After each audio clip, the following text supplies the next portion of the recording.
Merci de votre fidélité, mesdames, messieurs, bonjour et bienvenue dans votre émission Opinion. Ce dimanche, nous recevons sur ce plateau Maître Amadou Sall, avocat au barreau du Sénégal, responsable politique au Parti démocratique sénégalais. Bonjour et bienvenue, Maître. Ndeye Fatou. Alors, Maître Amadou Sall, vous êtes connu par le grand public sénégalais. N'empêche, nous allons briefer un peu nos auditeurs et téléspectateurs. Vous avez intégré le barreau du Sénégal depuis 1982, membre fondateur de la première société civile professionnelle d'avocats au barreau du Sénégal. En 2006, vous êtes nommé ministre conseiller et porte-parole du président Abdoulaye Wade. Du 26 décembre 2009 au mois de juin 2010, vous êtes nommé ministre d'État, ministre garde des Sceaux, ministre de la Justice du Sénégal. Au plan politique, Maître, vous avez milité dans le PDS en 1974 avant de rejoindre le RND du professeur Cheikh Anta Diop. De là, vous vous êtes rapproché de Maître Abdoulaye Wade pour réintégrer le Parti démocratique sénégalais. A-t-on dit l'essentiel? L'essentiel y est. Merci. La destitution de la députée Aïda Mbodj, on en parle avec comme motif cumul de fonctions.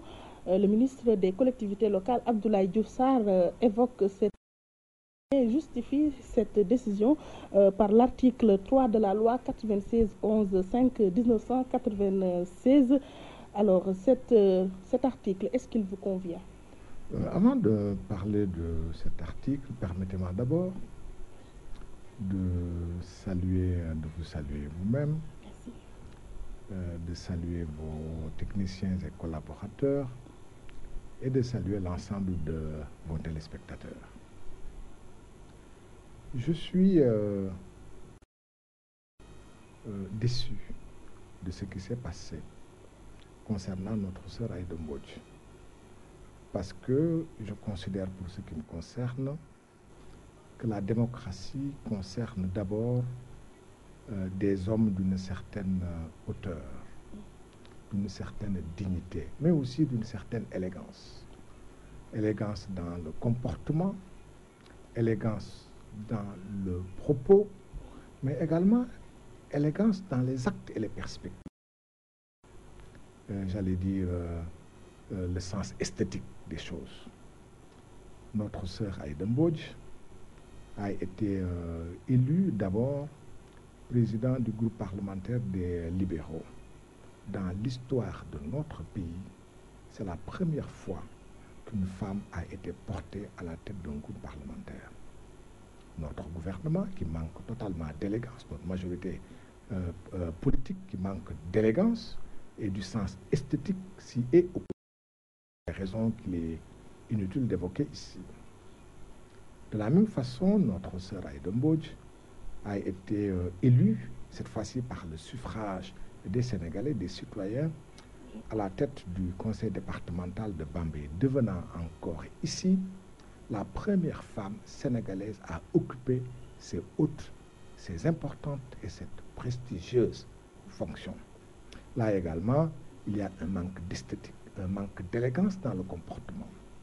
Comment? Parce que, ma foi, oui. Violation de la loi, je ne vais pas m'appesantir sur ces questions. On évoque la loi de 1996. Je regarde très bien le ministre des collectivités locales, les yeux dans les yeux, le ministre de l'Intérieur, les yeux dans les yeux, le Premier ministre, les yeux dans les yeux, et le président de la République, les yeux dans les yeux. Et je leur dis ceci: vous ne verrez pas dans la loi de 1996 un seul mot, je dis bien un seul mot, sur la collectivité locale que constitue le département. Ça n'existe pas dans cette loi. Par contre, dans la loi de 2013, on parle du département. Oui. Et la loi de 2013 qui parle du département parle, dans certaines circonstances, de la destitution du président du conseil départemental. Et quand même dit qu'il y a un minimum, c'est une mise en demeure. Et cela va de soi. C'est ça aussi l'élégance républicaine. Lorsque quelqu'un est dans la compatibilité, on l'en informe. Vous voulez parler de l'article 56? Absolument. Oui. Mais au-delà de cela... Mais ce cas ne s'applique pas dans l'affaire oui, Aïda Mbodj. Au-delà de cela, il reste, et tout le monde le sait, que ça soit fait dans les délais, hors délai, tardif ou pas, importe peu. Avant l'acte de destitution, notre sœur Aïda Mbodj a officiellement démissionné. Que la démission intervienne dans la loi ou hors les délais de la loi, la démission est intervenue avant la destitution. Donc, au moment de la destitution, qu'est-ce qui se passe? Le ministre, qui n'a pas compétence, parce que la compétence revient au président de la République, mais ça, c'est des questions techniques. Admettons même que le ministre fût compétent. S'il est compétent, quand il dit qu'Aïda Mbodj est dans un cas d'incompatibilité, c'est inexact. Parce qu'au moment où la décision est prise, elle n'est plus dans un cas d'incompatibilité. Ça s'appelle manque d'élégance. Et on pousse le manque d'élégance et de dignité et de délicatesse à un niveau tel que pour la faire tomber, on en profite pour faire tomber ses propres amis et se donner bonne contenance en disant qu'elle n'est pas la seule. En disant qu'elle n'est pas la seule.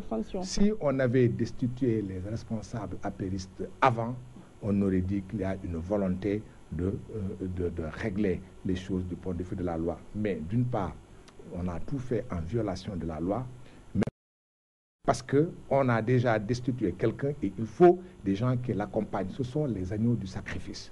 On l'a sacrifié et on l'a destitué et on a sacrifié ses propres amis. C'est cette violence qui ne sied pas dans une république. Quand on dit, c'est le président Macky Sall qui le dit, il a proposé aux Sénégalais une réforme de notre Constitution. Qu'est-ce qu'il dit? C'est lui-même, personnellement, qui dit qu'il propose une réforme pour notre vie politique et pour pousser l'opposition dans un niveau qui lui permet d'avoir et de respecter, de faire respecter ses droits. C'est ça que nous propose le président. Vous faites référence au référendum du 20 Comment mars. Le président de la République, dans le même élan, peut-il nous proposer de moderniser, d'ouvrir le dialogue, de discuter, de déterminer, de créer, disons, de déterminer le statut de l'opposition, de désigner un chef pour pouvoir instituer un dialogue permanent, un dialogue dans le champ politique et apaiser la tension sociale, comment dans le même temps on peut se comporter avec autant de légèreté et de violence. Je dis c'est inacceptable. Et au fond, chacun n'amène au rendez-vous que ce que l'on a. C'est ça qu'ils ont. Ils ont l'incompétence, ils ont la violence, ils n'ont que ça. Et quand on est violent, quand on est incompétent, on règne par l'incompétence et par la violence. Peut-on... Ils sont faibles parce que la violence, c'est l'arme des faibles. Oui, mais que voulez-vous? Regardez bien comment ce régime-là se comporte. Arrestation, intimidation, emprisonnement, jugement, violence, interdiction. D'accord? C'est ça, j'allais dire, la marque ADN du régime Macky Sall. Et c'est le régime de gens faibles qui utilisent la violence d'État pour masquer et leur incompétence et leur faiblesse. Au cas Aïda Mbodj, elle a mis du temps pour donner sa démission au niveau du conseil municipal de Bambey. C'est au mois de mars 2016 qu'elle l'a fait, alors qu'elle a été élue depuis juin 2014. Ceci importe peu parce qu'elle n'a jamais siégé. Je me pose une question, parce que nous savons que on ne peut pas rester une année sans siéger. C'est une démission de fait. Oui. D'accord? Elle n'a jamais siégé, mais elle a démissionné. Alors, j'allais reprendre la question. Ma foi, que faisait le gouvernement pendant tout ce temps? Parce que il est bon aujourd'hui, il est facile pour le ministre de dire oui parce qu'elle n'a pas démissionné. Mais où était le ministre depuis 2 ans? Depuis 2 ans, où est-ce qu'ils étaient? Ils ont laissé perdurer une situation qu'ils jugent anormale pendant 2 ans.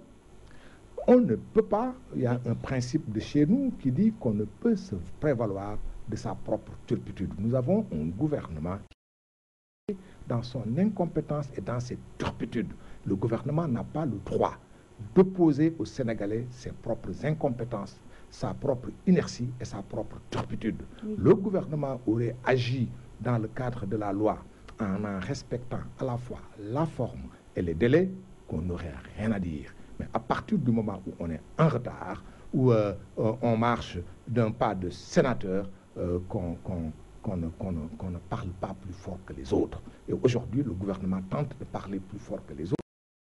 Que ça. Oui, pour continuer, maître, concernant le recours aux fins d'annulation de cette destitution déposée au niveau de la Cour suprême, pensez-vous que ce recours va prospérer? Vous savez, j'ai été ministre de la Justice et aujourd'hui, je suis avocat depuis 34 ans. Je l'ai dit, je n'ai pas peur de le dire, je regarde la justice de mon pays avec un voile de scepticisme. Pourquoi? Aujourd'hui, je ne crois qu'à ce que je vois. J'ai eu dans ma petite carrière beaucoup de déboires. J'ai assisté, alors là, je ne trouve pas mes mots, à la condamnation de gens par la justice, qui des fois devient le bras armé d'un pouvoir politique revanchard, de sorte que je ne juge la justice que d'après les résultats. Je ne fais pas un jugement de valeur. Oui. Je sais que dans la magistrature, il y a des hommes d'une très grande valeur, pour qui je n'ai pas plus de valeur que, plus d'honnêteté que, plus de délicatesse que. Mais il y a également dans notre justice des gens qui n'hésitent devant rien pour faire plaisir au pouvoir politique. Si je comprends, vous êtes sceptique. Je le suis. Je ne sais pas si j'ai répondu trop vite. Je ne sais pas si je suis sceptique ou pas, oui. Mais je dis, je ne juge que sur pièce. Vous n'attendez pas grand-chose? Alors là, je n'attends rien du tout. Lors de la réunion du comité directeur de votre parti, le PDS, dont vous étiez le porte-parole, vous vous êtes prononcé sur l'affaire Ousmane Ngom après sa démission. L'Assemblée nationale a désigné Aliou Sow comme son remplaçant et vous avez décrié cette décision. Pourquoi? Non, l'Assemblée nationale n'a encore rien décidé. Si. Pas à ma connaissance. Le président Niasse en a même parlé publiquement. Le président Niasse, c'est pas Il a même certifié que Aliou Sow a donné son accord pour rejoindre l'Assemblée nationale. Ce n'est pas encore fait. Encore une fois, cette année ainsi, je ne l'ai pas entendu. Je ne peux pas juger Moustapha Niasse sans l'avoir entendu. Je ne serai pas honnête avec moi-même. Mais je dis ceci. Tout le monde sait que Aliou Sow a été militant du PDS assez tôt et sur la durée. Un bon militant au demeurant. Mais tout le monde sait également que, exprimant sa totale liberté, parce que le Sénégal est un pays de liberté, il a choisi librement de démissionner du PDS pour aller créer son propre parti. Je lui souhaite bon vent pour son parti. Mais il n'est plus de notre parti. Il a été investi sur les listes de notre parti. Il a démissionné de notre parti. Deux choses s'opposent à ce qu'il soit notre député. L'éthique, le sens de l'honneur, le sens de la dignité. Quand on démissionne d'un parti, on démissionne et on ne prend aucun poste électif que l'on obtient par ce parti. Ça, c'est la première chose. La deuxième chose, je n'entre pas dans une controverse juridique qui n'existe pas. La loi est formelle. Et c'est la loi constitutionnelle qui dit que lorsqu'on démissionne d'un parti, on démissionne de son poste de député.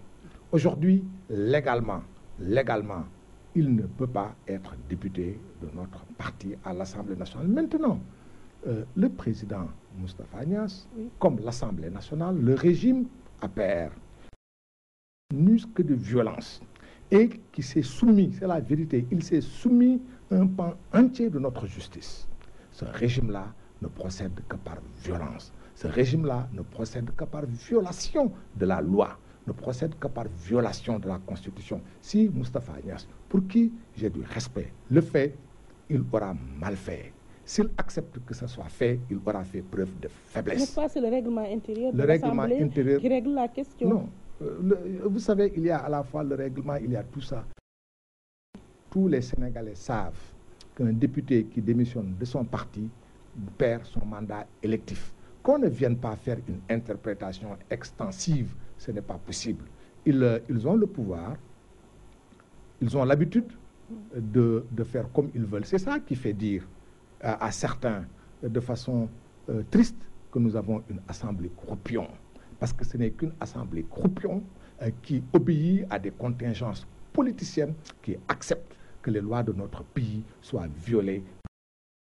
Manifeste, c'est inacceptable. Et que répondez-vous à Maître Abdoulaye Babou qui dit que le PDS a tort de ne pas reconnaître Aliou Sow son poste de député? Je ne polémique pas. Oui. En dehors de lui, je n'ai pas vu un juriste qui se soit prononcé dans son sens. C'est très facile de dire que, vous savez, hein, oui. On peut discuter du sexe des gens. Ce n'est pas parce qu'il y a une controverse qu'une question n'est pas résolue. Prenez n'importe quelle question, sur ces questions, prenez n'importe quelle personne, sur cette personne, il y a des controverses. Il y a des gens qui ne reconnaissent pas, moi, à mon prophète, le prophète des musulmans, qu'il est l'envoyé de Dieu. Est-ce que c'est parce qu'il y a des gens qui le contestent qu'il ne l'est pas? Les gens sont libres, mais on a aussi des termes de référence et une dialectique, une démarche qui nous permet d'aboutir à une conclusion précise. L'éthique s'y oppose, la loi l'interdit. Maintenant, quand on s'assoit sur l'éthique, on s'assoit sur la loi, on fait ce que l'on veut. Si Moustapha Agnès a dit ce qu'il a dit, je dis il a fait deux choses. Oui. Il s'est assis sur l'éthique, il s'est assis sur la loi. Et ceci, il rendra compte. Tôt ou tard, il rendra compte aux Sénégalais et il rendra surtout compte à sa conscience. Et si le docteur Aliou Sow rejoint l'Assemblée nationale, qu'allez-vous faire au niveau du PDS? On fera ce qu'on aura, ce sera un problème politique, oui, qui sera posé politiquement et qui sera traité politiquement. Mais, en toute sincérité, je connais Aliou Sow. Je pense que la dignité, que la délicatesse, le sens de l'honneur et aussi les fonctions politiques qui sont les siennes devaient lui interdire d'aller vers cette direction qui est une direction aventureuse. Je fais confiance à sa conscience, mais ce n'est pas ma conscience, c'est sa conscience. Oui. Il est libre avec sa conscience. Oui, pour la groupe parlementaire à l'Assemblée nationale, après Mamadou Diagne Fada qui a pris acte de son exclusion du PDS, qu'est-ce qui est préconisé? Oui, là également, vous savez, c'est la même chose. On nous pousse, oui, dans nos derniers retranchements. Je dis, et les Sénégalais sont nos témoins, depuis que nous sommes dans l'opposition, le PDS a fait preuve de beaucoup de retenue. Nous avons organisé les marches que nous avons organisées, c'est zéro violence. Nous avons organisé plusieurs meetings, c'est zéro violence, sauf lorsque nous sommes provoqués. Et ça, la violence est du côté de ceux qui nous provoquent. Nous avons fait la preuve de notre capacité à avoir une option et une attitude politique sur les questions essentielles. Mais il arrive un moment où moi, je ne ferai pas comme le préconise ce grand prophète de Dieu. Quand on vous siffle sur la joue droite, donnez la joue gauche. Il arrivera un moment où je ferai comme les Black Panthers. Quand on se dirige vers moi pour me frapper, je prends l'initiative de frapper le premier. Nous avons assez subi cette forme de violence insidieuse, injuste et illégale et illégitime. Il arrivera un moment où le PDS changera de position et de tactique. Et je crois que nous en sommes arrivés. Nous ne pouvons pas continuer de faire sans relâche d'un gouvernement revanchard. N'oubliez pas, les archives sont là. Le président de la République, Macky Sall, alors qu'il n'était qu'un leader de l'opposition, a dit qu'il a un compte personnel à régler avec notre parti. Il l'a dit. Le PDS. Oui. Il a dit en tant que président de la République que sa volonté, c'est de réduire l'opposition à sa plus simple. Et ce faisant, il utilise tous les moyens les plus légitimes comme les plus illégitimes. Et le plus souvent, à 99%, des cas, c'est à la fois des moyens illégitimes, illégaux. Et je dis que nous avons fait preuve de beaucoup de patience. Nous pensons que les Sénégalais comprennent et ont compris que nous avons fait preuve d'assez de patience et que le moment venu, nous changerons et nous sommes en train de changer de tonalité, de changer de notre discours et de notre riposte politique. Pourquoi pas changer de fusil d'épaule puisque toutes vos manifestations s'articulaient autour de la libération de Karim Wade? On ne change pas de fusil d'épaule, on change de fusil. On avait un petit fusil à grenaille. Non, ça suffit. Ils ne comprennent pas le fusil à grenaille. Nous allons prendre la mitraillette. Voilà, c'est ce que si je peux m'exprimer ainsi, mais je ne vois pas pourquoi on change de fusil d'épaule. Non, non, on va... Votre stratégie les Sénégalais nous le diront. Nous avons pensé qu'il était bon de s'adresser à la conscience de ceux qui dirigent. Mais dans la conscience de ceux qui dirigent, il n'y a que violence. Alors, puisqu'ils n'ont que violence, nous changerons et nous leur montrerons que ce n'est pas cela la voie. Ils ne sont pas élus pour exercer de la violence. Ils ne sont pas élus pour ne faire qu'interdire. Ils ne sont pas élus pour nous prendre, pour nous interdire de meeting, nous interdire de marche. Ils ne sont pas élus pour nous emprisonner, ils ne sont pas élus pour nous juger. Ils sont élus pour faire face aux problèmes que les Sénégalais se posent et pour lesquels ils n'ont aucune solution. Puisqu'ils n'ont pas de solution, nous sommes prêts, avec les Sénégalais, à les affronter et à les dégager d'une main très ferme et très dure pour qu'on les empêche de nuire. Par la voie des urnes, j'espère. Par la voie, vous savez, nous sommes des démocrates. Abdoulaye Wade, vous le connaissez, depuis 1974 qu'il est là, il a fait preuve de patience. Il a montré aux Sénégalais la voie, et nous suivrons cette voie, la voie démocratique, pour faire face démocratiquement à ceux-là même qui ne connaissent qu'une seule chose et qui n'usent que de violence. Aux violents, on les met à la porte. Oui. Pour en revenir au groupe parlementaire, bientôt la session parlementaire va s'achever. C'est au mois de juin. Est-ce que vous n'êtes pas un peu attentiste? Je pense qu'on pensait avoir avec nous des démocrates. On s'est rendu compte que nous n'avons pas de démocrates.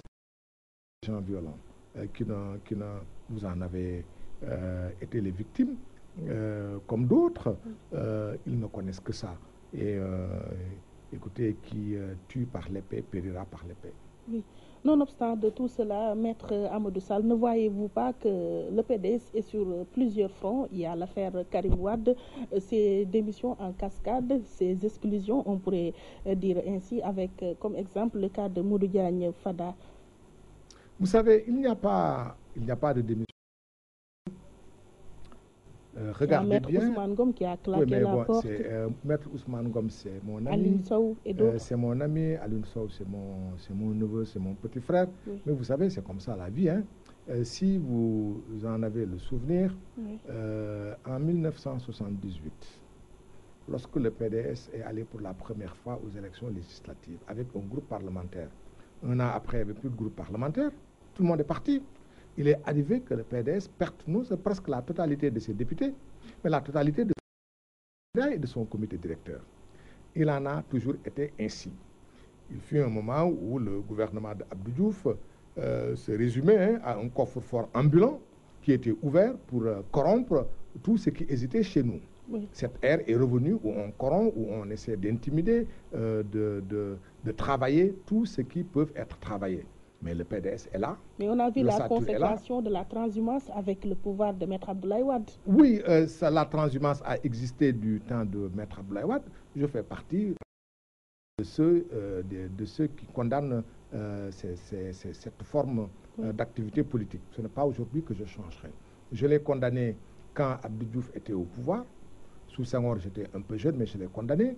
Je l'ai condamné quand Abdoulaye Wade était au pouvoir. Je continue de le condamner lorsque Macky Sall est au pouvoir. C'est abject et ça ne correspond pas à la dignité qui sied aux hommes politiques. Bon, ça, on n'y peut rien. Mais le phénomène est là, on le regarde. Mais ce n'est pas parce qu'il y a quelques transhumants, quelques personnes qui manquent à la fois de dignité, de persévérance et qui se retrouve dans tous les partis qui sont au pouvoir que le PDS a cessé d'être ce qu'il est. Le PDS a toujours subi ce phénomène. Quand il était dans l'opposition, il continue de le subir, mais ce phénomène n'a jamais été un arrêt dans la lente et longue évolution du PDS. Aujourd'hui, vous le voyez, vous en êtes les acteurs. Il n'y a pas une seule manifestation du PDS qui n'a pas été marquée par une très forte présence. Nous sommes un pouvoir dire, sans risque de me tromper et ni fanfaronnade, que le PDS aujourd'hui est devenu le premier parti du Sénégal. Je ne parle pas du premier parti d'opposition, c'est le premier parti du Sénégal. C'est ça que révèle le frémissement, c'est ça qui résulte du frémissement du peuple sénégalais. Qu'il y ait sur ces marches quelques gens qui vont partir, il y en aura toujours, mais le train continuera. Il ne secoue pas le cocotier? Non, à chaque gare, quelqu'un descendra et puis d'autres vont monter. Et le PDS est aujourd'hui en train de montrer qu'il a une certaine aptitude à élargir ses bases sociales et à renouveler ses élites. C'est ce qui est une très bonne chose. Et dans tout ça, où est le pape du SOPI, Maître Abdoulaye Wade? Il a abandonné le terrain, apparemment. Non, vous savez très bien que le pape du SOPI est là. Il a dit ce qu'il lui reste à faire. Il l'a dit de façon très claire et il a été entendu par les Sénégalais. Oui. Il a dit que sa tâche historique est terminée en tant qu'homme politique. Il a fait son devoir. Il a la conscience de son devoir. Que lui reste-t-il à faire? Il l'a dit, il va nous accompagner. Il nous accompagne. Il n'est plus présent. Oui, mais il nous accompagne, nous voyons, nous savons qu'il nous accompagne. De temps en temps, vous l'entendez. Depuis Versailles. Depuis Versailles. Oui. Maître Wade, depuis Versailles. Versailles, ce n'est pas dans une autre planète. Versailles, ce n'est pas au bout du monde. Aujourd'hui, avec un monde globalisé, tous les jours, à tous les instants, nous sommes en contact avec Abdoulaye Wade. Nous bénéficions de bénéficier de ses conseils avisés. Et il nous montre le chemin. Il nous accompagne. Vous savez très bien, il a affronté les colons. Il fait partie de ceux qui se sont battus pour l'indépendance, en tant qu'étudiant et en tant qu'homme politique. Il fait partie de ceux qui ont accompagné et qui se sont opposés à Senghor pour imposer une démocratie presque, j'allais dire, achevée, en tout cas au meilleur standard. Il a fait son travail en tant que président. Aujourd'hui, ce sont les Sénégalais qui disent que jamais un président n'a aussi bien et autant travaillé qu'Abdoulaye Wade en si peu de temps.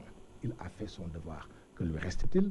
Il lui reste simplement, c'est ça son devoir historique, à nous accompagner, mais il nous accompagne. Il nous a formés. Quand on a formé une crielle de personnes, j'allais dire, pour utiliser un terme plus simple, un stock de personnel qui ont toutes les compétences, on peut quand même accompagner ces personnes-là vers leur ultime fin. Il l'a dit, il nous accompagnera vers la victoire. Et quand il nous accompagnera vers la victoire, ces tâches politiques seront terminées. Oui, comme vous êtes au parfum des faits, est-ce que c'est Maître Abdoulaye Wade qui a dit que le congrès du PDS se tiendra après la libération de Karim Wade? Non, il n'a pas dit ça. On a fait écho dans la presse. Il avait prévu un premier congrès qui n'a pas été tenu pour 1001 raisons. On a fait un congrès d'investiture.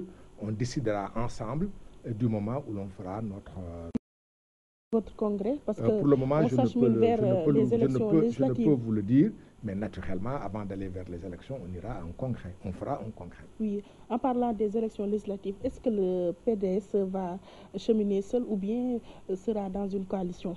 Non, nous travaillons aujourd'hui à un vaste regroupement de l'opposition, oui, qui impliquera toute l'opposition démocratique, et nous visons large, à la fois la famille libérale, les retrouvailles de la famille libérale, de toute la qui se retrouvent dans l'opposition, et de toutes les autres familles qui pensent que nous avons un devoir historique pour pouvoir... Si j'entends bien, un compagnonnage avec Pape Diop, Abdoulaye Baldé, Souleymane Ndéné Ndiaye, parce que ce sont des membres intégrants de la famille libérale. Oui, c'est la famille libérale. Oui. Abdoulaye Wade avait lancé en son temps un appel aux retrouvailles de la famille libérale et à la mise sur pied d'une alliance libérale. Mais cette alliance dépasse le cadre libéral. Aujourd'hui, ce cadre s'est élargi. Il y a eu le front défense de la République, il y a le cadre de concertation de l'opposition qui s'élargit et nous pensons raisonnablement être en mesure de regrouper toute l'opposition significative, toute l'opposition démocratique, celle qui veut bouter hors du champ politique ce régime revanchard et incompétent. Et nous pensons que nous sommes capables d'aller vers ces élections unies. De toutes les façons, on ira unis. Oui, dans le cadre des retrouvailles de la famille libérale, peut-on envisager un compagnonnage avec le président Macky Sall? Oui, mais il est en rupture de banc. Il a quitté la famille. S'il veut revenir à la famille et qu'il accepte de se mettre résolument dans la famille a un chef, mais c'est à lui de voir. Mais lui, il a quitté la famille. Il est en rupture de banc. Et quand on est en rupture de banc, on veut revenir à sa famille, c'est à lui de revenir. Mais nous, il a quitté notre famille et la famille se porte très bien et la famille essaie de retrouver son unité. Donc s'il accepte de revenir à sa famille, bon, il n'y a pas de souci. Mais quelqu'un qui fait autant de violence, qui nous met tous en prison, franchement, moi, j'attends de le regarder les yeux dans les yeux et qu'il me parle en tant que frère, je lui répondrai. Je crois qu'il ne le fera pas. Ce moment, vous l'attendez? Non, c'est pas moi personnellement, je parle du PDS. Je crois que lorsqu'il nous regardera, il baissera le regard. Pourquoi? Il y a un esprit de revanche ses yeux sont injectés de violence à notre égard. Il n'y a que ça. Et d'injustice. Regardez le sort Karim Wade. C'est lui-même, c'est lui personnellement. Ce n'est pas quelqu'un d'autre. C'est lui qui règle un problème personnel. C'est lui ou bien la justice sénégalaise? Quelle justice? C'est une justice... Karim Wade est sous les mailles de la justice. Karim Wade n'est pas sous les mailles de la justice. Karim Wade a été jugé par une justice aux ordres et je pèse mes mots. La justice, dans ce cas précis, a été le bras armé. Souvenez-vous très bien, les juridictions à la fois régionales, CEDEAO, ont dit que Karim Wade ne peut être jugé que par la haute cour de justice. Le groupe de travail des Nations Unies a dit qu'il a subi une détention arbitraire. Personne n'en tient compte. Où est la justice dans tout ça? Pourquoi la justice sénégalaise ne respecte pas les décisions de la justice internationale? Parce que dans ce cas précis, il y a un pan entier de la justice sénégalaise qui est aux ordres et aux ordres du pouvoir politique. Donc c'est Macky Sall et seulement Macky Sall en personne qui règle ce problème et il faut qu'on le dise. Si nous ne le disons pas, nous manquerons à la fois de jugement, nous manquerons de courage, nous manquerons de lucidité. Il faut qu'on ait la lucidité de dire la vérité aux Sénégalais. On a dit aux Sénégalais que Karim Wade a détourné des milliards. Où sont ces milliards?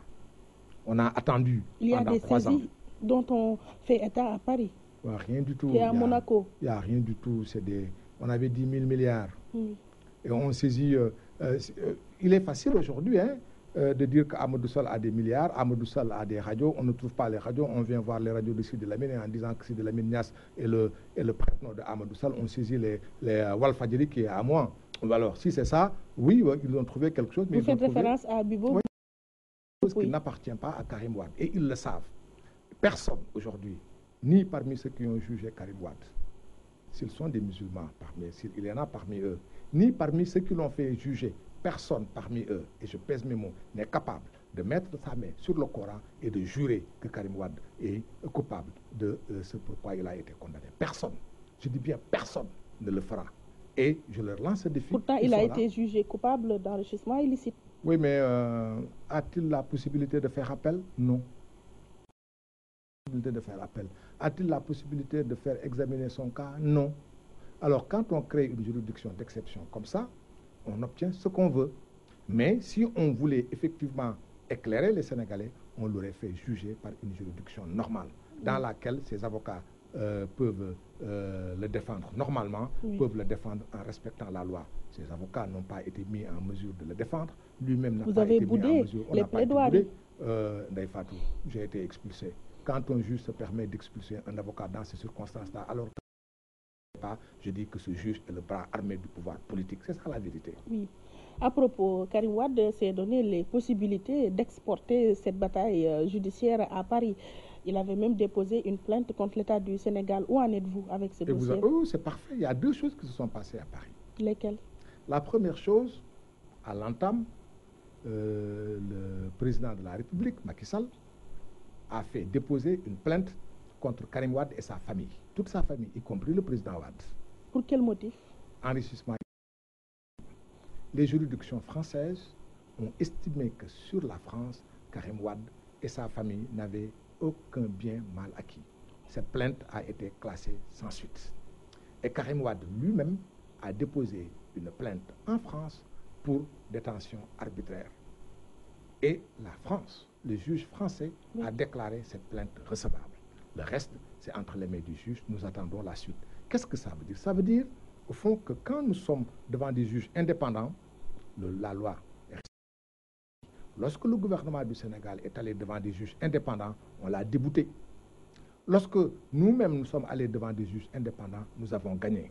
Mais lorsque le gouvernement du Sénégal fait peu cas de tout ça et saisit des juges qui sont aux ordres, il gagne.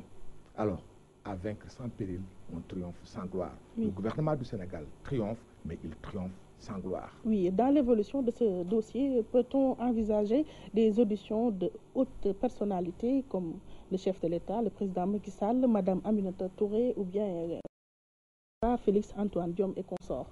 C'est possible, mais bon, vous savez, je ne suis pas juge français. Oui. Nous avons déposé une plainte contre X en visant des personnes précises. Le juge français décidera, mais nous n'écartons aucune hypothèse. Parce que le juge français, il va examiner cette affaire en toute impartialité et en toute liberté. Ce que vous dites est possible, mais ça dépendra des juges français. Oui, dans la famille judiciaire, on y reste pour étudier les cas de deux magistrats qui font de la politique. Issa Sall et Amadou Lamine Dieng, le comité de juridiction de la Cour des comptes a-t-il raison de s'offusquer de leur activité? Je ne cite pas de nom, mais je peux vous citer un cas. Oui. Un ancien inspecteur des impôts, dont je tairai le nom naturellement, qui a été membre du gouvernement d'Abdou Diouf et qui a participé aux élections présidentielles ou législatives, en tout cas aux élections de 1900 dans l'opposition. Ce douanier, qui est astreint à une obligation de réserve, était totalement impliqué dans l'action politique. Nous avons saisi la Cour suprême du Sénégal à l'époque, qui exerçait les fonctions de conseil constitutionnel. Et la Cour suprême du Sénégal a jugé qu'un douanier qui est astreint à une obligation de réserve et à qui il est interdit de faire de la politique ne pouvait, dans le cadre d'une campagne électorale, faire des actes qui peuvent être éligibles aux actes politiques. Cette même jurisprudence s'impose à tous ceux qui ont l'obligation de réserve et qui n'ont à la fois l'obligation de réserve, mais qui subissent également une interdiction légale de faire de la politique. Ils n'ont pas le droit de faire de la politique. Pourtant, ils font de la politique, ce que la loi dit. Au vu et au su de tout le monde. C'est ce que je dis. Que voulez-vous qu'on fasse? Que voulez-vous qu'on fasse? Lorsque c'est le président de la République qui les nomme, lui-même. Le président de la République, la patrie avant la nation. On s'est retrouvés, la famille avant les amis avant les adversaires, et jamais les adversaires. Voilà ce qu'il fait. Alors, c'est la République des copains, des amis, de la famille et des voisins. Mais alors, les adversaires, c'est le couperet, c'est le sabre, on leur coupe la tête. Voilà ce qui se passe. Mais que voulez-vous qu'on fasse? La seule chose qu'on peut expliquer aux Sénégalais, de ne jamais cesser d'expliquer, de crier le plus fort possible, de nous battre pour que ce genre de choses ne se reproduisent jamais. Parce qu'il faut, si les choses ne sont pas telles qu'en dernière analyse, le pouvoir arrête le pouvoir, il arrivera un moment où c'est le peuple lui-même qui prendra sa responsabilité. Et quand le peuple prend ses responsabilités, que personne ne vienne dire que le peuple a agi de cette façon, parce que le peuple a la légitimité, il l'entend, parce que le peuple est le siège de la légitimité qu'il transfère simplement, qu'il délègue. Et il arrivera un moment où, usant de la légitimité populaire, de la légitimité que lui confère la nation et ses droits historiques, que le peuple décide de se débarrasser et de dégager ceux-là qui n'ont aucun respect pour lui. Et il participe, cette façon de faire, de prendre des magistrats qui sont censés régler nos litiges. On ne peut pas régler les litiges entre les Sénégalais, les litiges entre l'État et les Sénégalais, et les collectivités régler les litiges et être partisan. Quand on est là pour régler les litiges, c'est un sacerdoce. Celui qui est là pour ça doit marquer ses actes de l'empreinte de l'indépendance, de la liberté, de l'impartialité. Mais la liberté s'oppose à, j'allais dire, à la soumission. Mais maître, si je comprends bien, la politique est acceptable pour un avocat, mais ne s'applique pas aux magistrats. Pourtant, ils sont de la même corporation. Ah oui, nous sommes tous la justice, mais les avocats ne jugent pas. Nous sommes à la fois des défenseurs, mais aussi du point de vue technique, nous sommes des mandataires salariés. C'est quelqu'un qui nous paye pour qu'on le défende, qui est supposé nous payer pour qu'on le défende. Nous sommes des partisans. Nous sommes du côté de quelqu'un avec qui nous sommes liés par un contrat de confiance. D'accord? Mais quand je vais au tribunal, je n'y vais pas pour tel ou tel, j'y vais parce que quelqu'un me demande de le défendre. Donc moi, c'est différent. Alors que les juges, eux, c'est totalement autre chose. Pour juger, ils sont impartiaux. Ils jugent avec impartialité, avec liberté, avec indépendance. Et l'indépendance exclut la soumission à la politique. Que voulez-vous que je dise à un juge qui est directeur de l'ANPEJ ou de n'importe quelle autre société qui constitue un outil à la disposition du gouvernement pour faire tel ou tel? Si c'était des fonctions purement techniques, mais ça c'est des fonctions politiques. Alors, je suis d'accord, peut-être c'est lié à la manque d'expérience, mais il appartient au gouvernement de prendre ses responsabilités et d'éviter que pareille situation ne puisse perdurer. Il est assez temps qu'on arrête ça et qu'on en revienne à des positions plus orthodoxes s'agissant des magistrats. Oui, Maître Amadou Sall, ce dimanche, la fête du 1er mai est célébrée un peu partout à travers le monde, mais au Sénégal, il y a une tension quand même assez vive entre État et syndicats, surtout avec les syndicats évoluant dans l'enseignement. Y a-t-il lieu de tenir cette des cahiers de doléances dans ce contexte? Mais Fatou, je suis dans une situation très complexe. Je ne comprends pas trop bien. Le gouvernement traite les députés avec violence. Le gouvernement n'use que du bâton avec les maires qui ne sont pas avec lui, les présidents de conseils départementaux, les conseils départementaux, le président, le régime traite les opposants avec violence. On ne les respecte pas. Et le Parti socialiste lui-même a fait dire qu'il faut prendre le bâton et frapper les syndicalistes. Alors, que reste-t-il? Les syndicalistes savent se battre. Ce sont des institutions démocratiques qui sont nées dans la bagarre, dans le combat syndical. Ils savent ce qu'il leur reste à faire. Ils ne peuvent rien obtenir de ce gouvernement. Aller là-bas, déposer un cahier des charges, un cahier de doléances que personne ne lira, par une mascarade, à une mise en scène, d'accord, qui ne fait quelque part que légitimer la position violence d'un gouvernement. La seule chose qui doit compter pour ces syndicats, c'est de se battre. Ils savent le faire. C'est inscrit dans leur gène.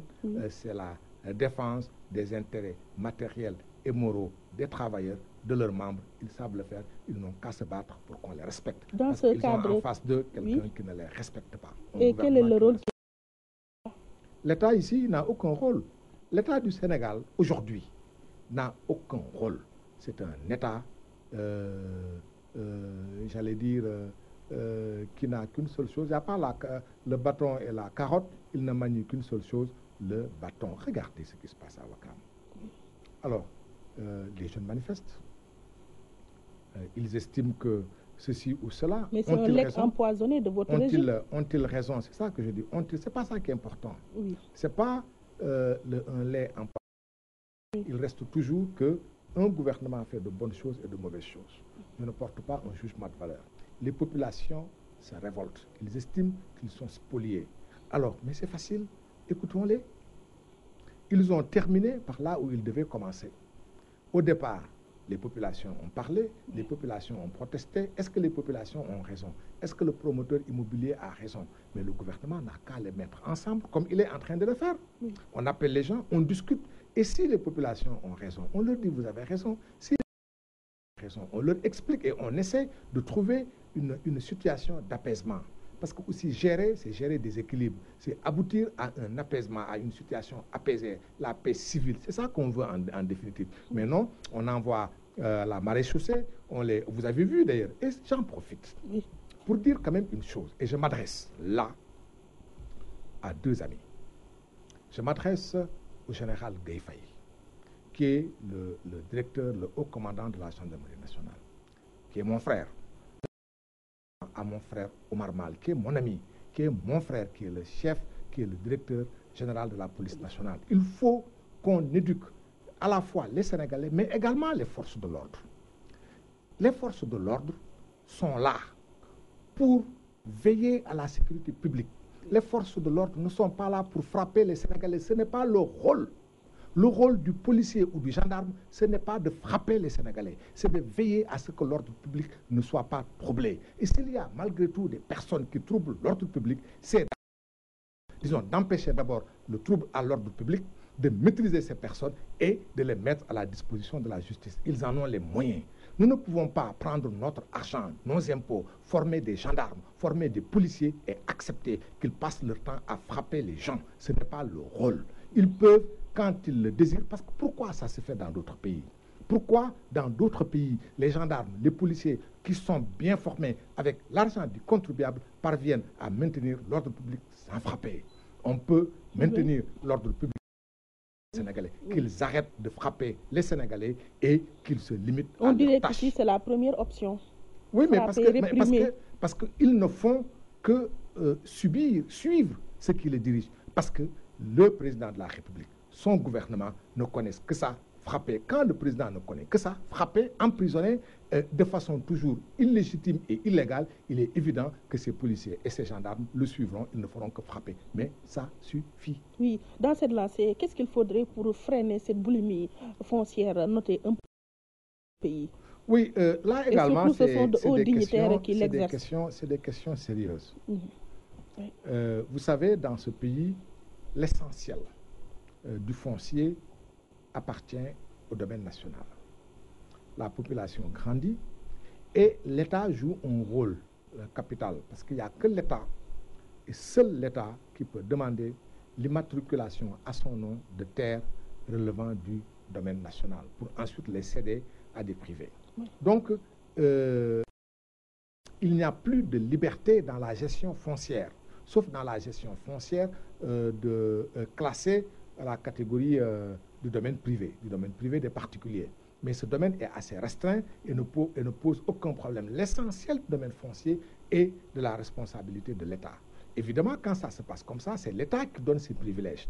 Et l'État a tendance à donner ses privilèges qu'à ses affidés, ignorant la règle de l'impartialité et du service public, parce que chaque Sénégalais a accès au Sénégalais a droit à l'accès à la propriété foncière. Malheureusement, il n'y a que l'État qui peut satisfaire cette demande. Et l'État ne joue pas toujours son rôle. D'où la nécessité d'apaiser la situation politique, la situation sociale et procéder par dialogue et non plus par violence. Nous avons un gouvernement qui ne sait qu'une seule chose, procéder par violence. Mais franchement, on n'élit pas des dirigeants pour ça. On les élit parce qu'ils sont compétents. On les élit parce qu'ils ont une vision. On les élit parce qu'ils ont de l'humanité. Parce qu'ils ont, comme on le dit en Wolof, de l'humanité. Mais on ne les élit pas pour qu'ils craignent la cravache et qu'à chaque fois qu'ils rencontrent quelqu'un, ce n'est que la cravache. Ça suffit de manier la cravache. Oui, s'agissant de la fête du 1er mai, pour alléger les souffrances des travailleurs, l'État ne devrait-il pas revoir à la baisse les prix peut-être du transport, de l'électricité et même pourquoi pas du pain? Ce n'est pas une faculté, c'est une obligation. C'est une obligation. Oui. Vous soulevez un problème particulièrement important. Depuis plusieurs mois, j'allais dire presque depuis un peu plus d'1 an, sur le marché mondial, le prix des hydrocarbures ne cesse de baisser, de dégringoler. Et quand le prix des hydrocarbures dégringole, naturellement, tous les autres prix suivent. Parce que c'est un élément essentiel qui entre dans la valeur ajoutée presque de tous les produits. Donc tous les produits devraient baisser, plus ou moins. Mais qu'est-ce que notre gouvernement, qui n'a pas l'intelligence de trouver l'argent propre, j'allais dire, n'a qu'une seule source, sa principale source. Vous avez dit que l'argent sale ne circule plus. Oui, non, l'argent sale n'a jamais circulé dans ce pays. Où est la police? Vous n'allez pas me dire que la police n'est là que pour frapper et n'est pas capable de trouver l'argent sale. Si la police et la gendarme ne sont pas capables de trouver l'argent... Entre 2015 et 2016, on a saisi 43 milliards de francs CFA de faux billets au Sénégal. Entre quelle année et quelle année? 2015 et 2016.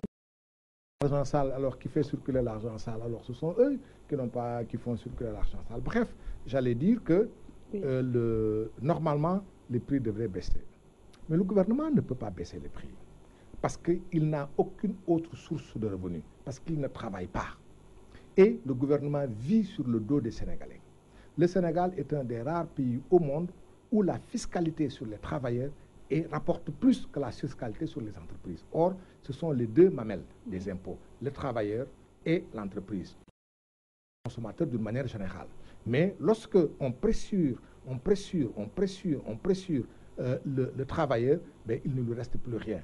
Alors, moi, je suis un libéral, je suis pour un équilibre. Et le gouvernement ne travaillant pas, et le gouvernement ayant pris beaucoup d'engagements, il ne lui reste qu'une seule chose, c'est la taxe sur les hydrocarbures qui lui permet de payer les impôts, de payer sa dette. Donc, c'est nous qui payons la dette du gouvernement. Même si c'est au détriment du citoyen. Mais c'est au détriment du consommateur. Oui. Oui. Les prix, le gouvernement a l'obligation de les baisser. Mais il ne le fera pas parce qu'ils ne travaillent pas, ils n'ont pas de capacité à réfléchir sur les différentes sources de financement. Il ne leur reste que cette source-là et il faut dire la vérité aux Sénégalais. On s'est endetté à un niveau jamais atteint et on ne produit pas assez pour payer notre dette. Donc on pressure les Sénégalais, on presse les Sénégalais, on les presse le maximum possible pour pouvoir payer les dettes de gens incompétents qui nous dirigent. Voilà ce que les prix ne baissent pas. Les prix ne peuvent pas baisser. Ils doivent baisser, mais ils ne peuvent pas baisser parce que s'ils baissent, le gouvernement c'est dans l'impossibilité. Non, si c'est possible. C'est possible parce qu'il faut que le gouvernement fasse preuve d'intelligence. Si le gouvernement n'est pas intelligent, si le gouvernement ne sait pas produire de l'argent, si le gouvernement ne sait pas où se trouve l'argent qu'on doit trouver et non pas seulement aller... c'est ça aussi le vol. Le vol, la violence, c'est aller dans la poche du consommateur et par la force récupérer le peu d'argent qui reste pour pouvoir vivre. Si le gouvernement, normalement, il aurait trouvé de l'argent ailleurs et non pas dans les poches du consommateur. Et dans les poches du consommateur, c'est par la violence qu'il le fait. Regardez, vous imaginez quand même le prix de l'essence. Le Sénégal fait partie des pays où l'essence est le plus cher. Et le pétrole a presque baissé, le prix du brut a baissé presque de plus de 2/3 dans le monde. Donc, au moins si ça baisse de 2/3, que ça baisse au niveau de la pompe de au moins un plus. Mais bon, ça baisse de façon très parcimonieuse. 100 francs et 90 francs. Non, c'est de façon très parcimonieuse et on a l'impression qu'ils ont baissé quelque chose. Ils n'ont rien baissé par le travail et ils ne peuvent même pas, ils ne doivent pas en tirer gloriole. Parce que ce n'est pas à cause de leur travail, c'est à cause de facteurs externes, de facteurs exogènes que tout cela baisse. Et on ne respecte même pas la conséquence des facteurs exogènes. Alors quand on ne fait rien, quand on passe sa vie à dormir et que sur le marché mondial ça baisse, au moins qu'on ait l'intelligence de se réveiller. Mais non, on se réveille, on se fronce les yeux et on se dit, tiens, on baisse d'un tout petit peu parce que si ça baisse, on n'aura pas le temps de dormir. Bon, ça suffit, il est temps qu'on les réveille et qu'on les mette au travail. Dans le marché mondial, on y reste avec Dakar qui a été la capitale de l'Afrique, des Caraïbes, mais aussi du Pacifique avec la rencontre des ministres de ces pays, différents pays. Dans la foulée, le ministre de l'économie et des finances, Amadou Ba, a fait savoir que le Sénégal va signer les APE. Vous y adhérez? Pas du tout. Alors, permettez-moi d'abord de dénoncer qui passe peut-être inaperçu, mais qui est très significatif. À chaque fois aujourd'hui qu'il se passe une réunion à Dakar, il y a des panneaux entiers où on fait, disons, un régime, le culte de la personnalité, la photo du président. Voilà le président. Il faut arrêter le culte de la personnalité. Le président qui reçoit ses hôtes. Voilà, bon, ça suffit, ces photos du président. Cela vous dérange? Oui, ça me dérange. parce que c'est le culte de la personnalité, on l'a dépassé. Senghor ne l'avait pas fait, Abdou Diouf ne l'a pas fait, Abdoulaye Wade ne l'a pas fait, ce n'est pas aujourd'hui qu'on va commencer. Le Sénégal, c'est cela. Mais sur les APE, le Sénégal fait fausse route. Le président de la République qui invite les autres à signer les APE fait fausse route. D'abord, il n'appartient pas, dans un axe de coopération, il n'appartient pas à l'Europe de déterminer les axes de coopération. Nous avons notre mot à dire. Parce que aussi, nous intervenons dans les axes de coopération, mais nous subissons. Mais il y a une erreur fondamentale que l'on fait. Qu'est-ce que nous vendons à l'Europe? C'est-à-dire, le marché européen n'est pas le marché national. Si nous voulons aller de l'avant, si nous voulons être émergents, il y a deux intégrations qu'il faut faire. La première intégration, c'est l'intégration nationale. L'intégration nationale au sens de la demande solvable. Les mangues produites à Kolda doivent pouvoir être consommées sur toute l'étendue du territoire sénégalais. Parce que le premier marché des producteurs de mangue de Kolda, c'est le marché sénégalais. Donc, si ceux qui nous dirigent avaient un peu de vision, ils sauraient que quand on fait des infrastructures, les infrastructures obéissent, entrent dans le cadre d'une vision. La première vision, c'est l'intégration nationale. Mais la deuxième, c'est l'intégration économique sous-régionale et régionale. Parce que le marché africain est assez large, est assez important, et est assez prometteur, et assez émergent pour que nous-mêmes, nous nous tournions vers le marché africain, parce que nous devons produire pour ce marché qui est à notre portée. Moi, si j'étais producteur, je ne le suis pas, je suis un avocat, si j'étais producteur de quoi que ce soit, je préfère d'abord le marché sénégalais, le marché guinéen, le marché gambien ou le marché malien. C'est plus simple que le marché français. Le marché obéit à d'autres critères souvent que je ne respecte pas, et il est plus lointain et il est plus compliqué. Mais d'ailleurs, les agriculteurs français sont plus soutenus par l'État français. On ne soutient personne. Donc, les APE, on se trompe déjà à l'entame.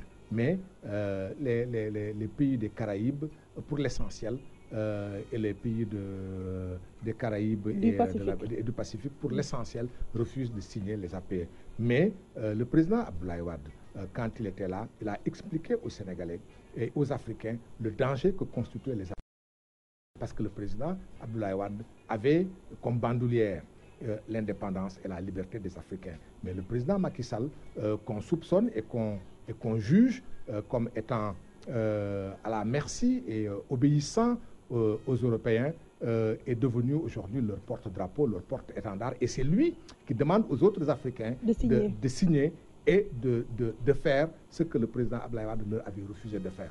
C'est le même président, je termine par là, le même président Macky Sall, qui dit que le président Abdoulaye Wade avait mal fait à hisser le drapeau sénégalais au lieu et place du drapeau français, et il lui a dit que c'était une grosse erreur. Naturellement, il est là plus pour les intérêts étrangers que pour les intérêts sénégalais. Et rapidement, en 30 secondes, Maître, en France, Ramayad annonce sa candidature pour la présidentielle de 2017.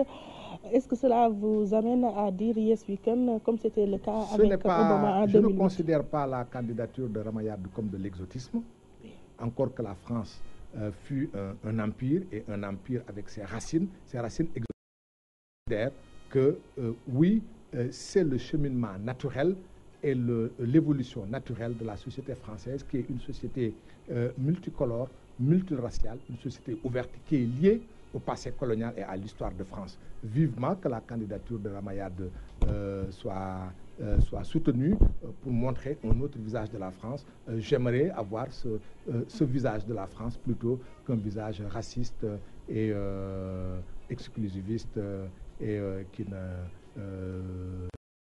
national. Naturellement. Merci, Maître Amadou Sall, je vous remercie.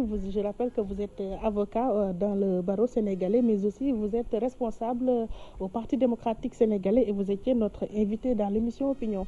C'est moi qui vous remercie et qui remercie également encore une fois l'ensemble de vos collaborateurs. Oui.